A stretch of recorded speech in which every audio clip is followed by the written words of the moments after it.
Beaucoup d'hommes ne se rendent pas compte que leur manière de boire chaque jour influence directement la qualité de leurs érections. Une habitude banale, répétée depuis des années, peut en réalité saboter votre circulation et accélérer le déclin sexuel après 60 ans.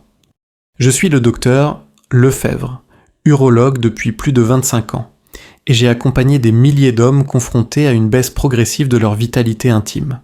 Ce que j'ai constaté dans mon cabinet est simple souvent. Ce n'est pas une maladie grave qui détruit la virilité, mais un comportement quotidien que l'on ignore totalement. La bonne nouvelle est que vous n'avez pas besoin de médicaments complexes. En corrigeant une seule habitude de boisson, vous pouvez améliorer naturellement la circulation sanguine vers votre pénis, retrouver des érections plus fermes et préserver votre confiance masculine. Je vais vous montrer les ajustements les plus efficaces, faciles à mettre en place dès demain matin. Beaucoup d'hommes après 60 ans ne réalisent pas que la première cause silencieuse d'une érection faible est tout simplement le manque d'eau. Le pénis, comme le cerveau ou le cœur, est un organe extrêmement dépendant d'une circulation sanguine fluide et continue. Lorsque vous ne buvez pas assez, le volume sanguin diminue légèrement, la viscosité du sang augmente et les petites artères responsables du remplissage des corps caverneux s'ouvrent avec plus de difficulté. Biologiquement, la déshydratation entraîne aussi une baisse de la production d'oxyde nitrique, cette molécule clé qui permet aux vaisseaux de se dilater. Résultat, même si le désir est présent, le pénis ne reçoit pas le flux nécessaire pour se rigidifier pleinement. Le bénéfice ressenti par un homme qui rétablit une bonne hydratation est souvent spectaculaire. L'énergie générale revient. Les maux de tête s'atténuent. La peau paraît moins sèche, mais surtout, la circulation intime s'améliore. Plusieurs patients décrivent le retour d'érection matinale, signe direct que les artères péniennes retrouvent leur souplesse. Boire régulièrement ne consiste pas à avaler 2 litres d'eau en une seule fois, mais à répartir sa consommation sur la journée. Idéalement, un verre au réveil pour relancer la circulation, puis un demi-verre toutes les 1 à 2 heures, afin de maintenir le corps dans un état d'équilibre hydrique constant. Je pense à Gérard, 68 ans, venu me consulter pour une fatigue persistante et une absence d'érection depuis plusieurs mois. Ses analyses me étaient normales. Son cœur fonctionnait bien, mais il m'a avoué ne boire que 3 verres d'eau par jour, le reste étant du café. Je lui ai conseillé un protocole simple, 5 litres d'eau pure, répartie du matin au soir, en remplaçant au moins 2 cafés par de l'eau minérale. 3 semaines plus tard, il m'a écrit qu'il ressentait à nouveau des érections nocturnes, plus fermes qu'il ne l'aurait imaginé à son âge. La clé n'est donc pas seulement dans les traitements lourds ou les pilules bleues, mais dans un geste basique, respecter le besoin vital d'hydratation. Un organisme bien hydraté permet au sang de circuler librement, au cœur de travailler sans excès d'effort et au pénis de remplir sa fonction naturelle. Chaque verre d'eau est en réalité une dose invisible de vitalité masculine. Chez de nombreux hommes après 60 ans, la consommation excessive de café ou de thé noir paraît être une habitude inoffensive, voire nécessaire pour rester éveillé. Pourtant, du point de vue urologique, ces boissons, lorsqu'elles sont prises en excès, deviennent un facteur silencieux d'altération des érections. La caféine agit comme un stimulant du système nerveux central, mais elle provoque aussi une vasoconstriction, c'est-à-dire un resserrement des petits vaisseaux sanguins. Or, l'érection dépend précisément de la capacité des artères péniennes à se dilater rapidement et à amener un flux sanguin abondant dans les corps caverneux. De plus, la caféine augmente l'élimination de l'eau par les reins, ce qui accentue la déshydratation et donc la viscosité sanguine. À long terme, un excès quotidien de café réduit la production d'oxyde nitrique, la molécule clé qui favorise la relaxation des artères.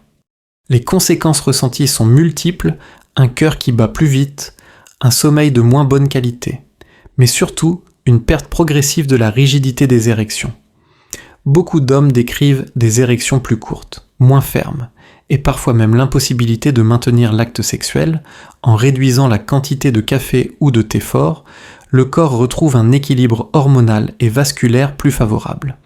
Les bénéfices apparaissent souvent dès 2 à 3 semaines plus de calme, moins de nervosité, un meilleur repos nocturne et une amélioration visible de la qualité des érections matinales. La recommandation pratique est simple, ne pas dépasser 2 tasses quart de café par jour et privilégier des infusions ou du thé vert léger l'après-midi. Boire un verre d'eau pour chaque tasse de café permet aussi de compenser la perte hydrique, un petit ajustement du quotidien, mais qui protège durablement la fonction vasculaire et intime. Je pense à Marc, 63 ans, un patient retraité qui buvait jusqu'à 6 cafés par jour, persuadé que c'était indispensable pour rester actif. Il se plaignait d'une fatigue constante et d'une perte quasi totale de ses érections spontanées. Nous avons travaillé ensemble sur une réduction progressive de café le matin, remplacée l'après-midi par des infusions sans caféine, en 6 semaines. Marc avait retrouvé une énergie plus stable, un sommeil réparateur, et surtout des érections naturelles qu'il croyait définitivement perdues. Son témoignage illustre parfaitement que ce n'est pas l'âge qui sabote toujours la virilité, mais bien certaines habitudes anodines qu'il suffit de corriger. Beaucoup d'hommes après 60 ans considèrent le verre de vin, de bière ou de whisky du soir comme un rituel de détente mérité. Pourtant, d'un point de vue urologique et vasculaire, cette habitude quotidienne agit comme un véritable frein sur la fonction érectile. L'alcool, même à dose modérée mais répétée, perturbe 2 mécanismes essentiels. D'une part, il réduit la production de testostérone par les cellules de Leydig situées dans les testicules, et d'autre part, il altère la transmission nerveuse entre le cerveau et le pénis. Ces 2 effets combinés diminuent à la fois le désir sexuel et la qualité mécanique de l'érection. De plus, le foie, sollicité chaque soir pour métaboliser l'alcool, libère davantage de toxines et d'inflammations qui rigidifient progressivement les parois artérielles, réduisant la capacité du sang à affluer correctement dans les corps caverneux. Le ressenti des hommes est souvent paradoxal sur le moment. L'alcool détend et donne l'illusion d'une excitation plus facile, mais au long cours, il affaiblit la fermeté, augmente le temps nécessaire pour obtenir une érection et réduit la durée du rapport. Beaucoup d'hommes rapportent également une absence d'érection matinale, signe précoce que l'équilibre hormonal est perturbé. La bonne nouvelle est que ces effets ne sont pas irréversibles en diminuant simplement la fréquence et la quantité d'alcool. Le corps retrouve progressivement son équilibre. Les bénéfices apparaissent en quelques semaines, une meilleure énergie au réveil, un sommeil plus profond, une concentration accrue et, surtout, des érections plus naturelles et spontanées. Le conseil pratique est clair, réservez l'alcool aux occasions spéciales, pas au quotidien. Remplacez le verre de vin du soir par de l'eau pétillante agrémentée de citron ou d'une infusion apaisante permet de garder le geste de convivialité tout en protégeant la fonction intime. Pour ceux qui tiennent à conserver une consommation régulière, il est recommandé de limiter à 2 verres par semaine, et jamais 2 jours consécutifs.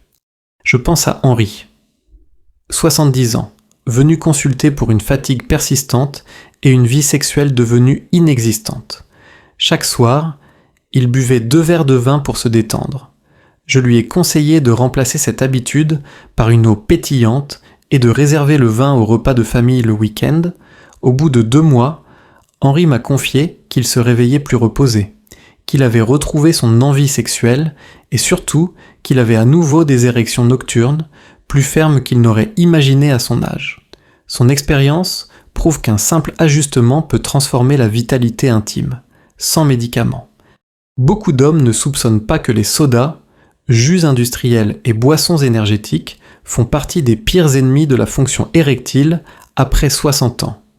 Ces boissons, riches en sucre rapide et souvent en additifs chimiques, provoquent une élévation brutale de la glycémie dans le sang. Chaque pic de sucre entraîne une libération massive d'insuline qui favorise à long terme la résistance insulinique et rigidifie les parois vasculaires. Pour l'érection, cela signifie que l'endothélium, cette fine couche de cellules tapissant l'intérieur des artères, perd sa capacité à se dilater correctement. Sans dilatation, le sang ne peut pas affluer avec puissance dans les corps caverneux et le pénis reste partiellement flasque malgré le désir. De plus, L'excès de sucre accroît l'inflammation chronique, accélère le vieillissement des tissus et fragilise la production de testostérone. Le ressenti chez les hommes est souvent subtil mais progressif, prise de poids abdominale, fatigue après les repas, érection moins rigide et moins durable. Beaucoup pensent que c'est l'âge, alors qu'il s'agit simplement d'une intoxication lente au sucre liquide. Le simple fait de réduire drastiquement la consommation de soda et de les remplacer par de l'eau ou des infusions permet au corps de retrouver une stabilité glycémique. Après quelques semaines, les bénéfices sont visibles: un ventre qui dégonfle, plus d'énergie le matin, une circulation sanguine plus fluide et, surtout, des érections matinales plus fréquentes et plus fermes. Le conseil pratique est simple: bannir les boissons industrielles au quotidien. Si vous aimez le goût sucré, optez pour une eau aromatisée naturellement à la tranche de citron, au concombre ou aux fruits rouges. Le thé vert léger, consommé froid ou chaud, est aussi une excellente alternative qui soutient la circulation sans élever la glycémie. Gardez en tête qu'un seul verre de soda peut contenir l'équivalent de 6 à 8 morceaux de sucre, un poison silencieux pour vos artères. Je pense à Paul, 66 ans, habitué à boire un soda à chaque déjeuner depuis plus de 20 ans. Lorsqu'il est venu me consulter, il souffrait de fatigue chronique et d'un manque quasi total d'érection spontanée. Après lui avoir conseillé de remplacer ses sodas par de l'eau pétillante au citron, il a perdu 3 kilos en 2 mois et m'a confié, presque surpris, que ses érections nocturnes étaient revenues. Un simple changement de boisson a suffi à transformer son quotidien et sa confiance intime. Vous l'avez compris, vos érections ne dépendent pas uniquement de votre âge ou de vos hormones, mais aussi de gestes simples répétés chaque jour. Boire suffisamment d'eau, limiter le café et le thé fort, réduire l'alcool du soir et bannir les boissons sucrées industrielles, ce sont des ajustements modestes, mais leurs effets sur votre circulation et votre vitalité intime sont profonds. Chaque petit changement redonne de la souplesse à vos artères, réveille votre production hormonale naturelle et restaure la confiance en votre corps. Ce n'est pas une course contre le temps, ni un désir de redevenir jeune, mais une manière de rester vous-même, digne, actif et pleinement homme, même après 60 ans. N'oubliez pas que votre santé intime est le reflet de votre santé globale en prenant soin de vos habitudes de boisson. Vous protégez aussi votre cœur, vos reins et votre énergie quotidienne. Je vous invite à essayer dès demain, commencez la journée avec un grand verre d'eau, réduisez un café, remplacez un soda par une infusion et observez les signaux positifs que votre corps vous enverra. Tapez 1 si ce message résonne en vous. Partagez cette vidéo à un ami, un frère ou un père qui en a besoin. Et abonnez-vous à cette chaîne pour recevoir chaque semaine des conseils clairs, humains et pensés, spécialement pour les hommes après 60 ans. Votre vitalité n'est pas terminée, elle attend simplement d'être réveillée.